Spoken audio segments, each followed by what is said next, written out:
অর্থনীতির চ্যালেঞ্জ এটা রয়েছে, এটা অনেকদিন আগে থেকেই। আর এর আগে যখন সরকার ছিল, সেই পতিত সরকারের সময় থেকেই সমস্যা ছিল।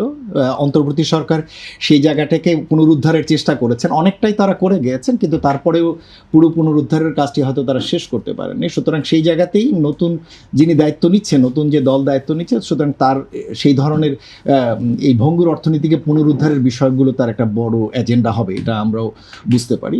এখন এখান থেকে পারা না পারার বিষয়টা নির্ভর করবে তিনি মন্ত্রী পরিষদ কীভাবে গঠন করছেন, কাদেরকে নিয়ে মন্ত্রী পরিষদ গঠন করছেন, এবং যারা সেখানে আসছেন তারা দায় দায়িত্বগুলো বোঝেন কিনা।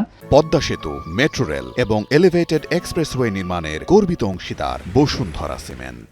বাংলাদেশের অর্থনীতির চ্যালেঞ্জগুলো আসলে কারো অজানা না।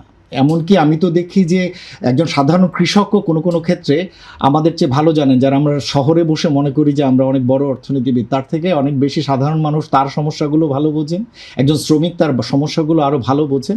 সুতরাং সেই জিনিসগুলো বুঝে সেই জিনিসগুলো ডেলিভারি করবার মতো লিডারশিপ এবং সেই জিনিসগুলো ডেলিভারি করবার মতো মন্ত্রীদের নিয়োগ দেওয়া হচ্ছে কিনা, এবং তারা শুরুতে এসেই আবার মিডিয়া কেন্দ্রিক হয়ে যাচ্ছেন কিনা। আমি খুবই ভয়ে আছি যে আমাদের এখন সোশ্যাল মিডিয়া এবং এই ইলেকট্রনিক এবং প্রিন্ট মিডিয়াতে এত বেশি সবাই ফেসের দিকে তাকিয়ে থাকেন, তো মন্ত্রীরা নিজেদের কাজের চেয়ে বরঞ্চ ওইদিকে বেশি নজর দিয়ে ফেলেন আগের সময়গুলোতে আমরা যেটা দেখেছি। সুতরাং আমি যেটা চাইবো যে যারা এই সমস্ত মন্ত্রণালয়ের দায়িত্ব নেবেন তারা মূলত চাইবে, উচিত হবে তাদের নিজেদের কাজগুলো বোঝা।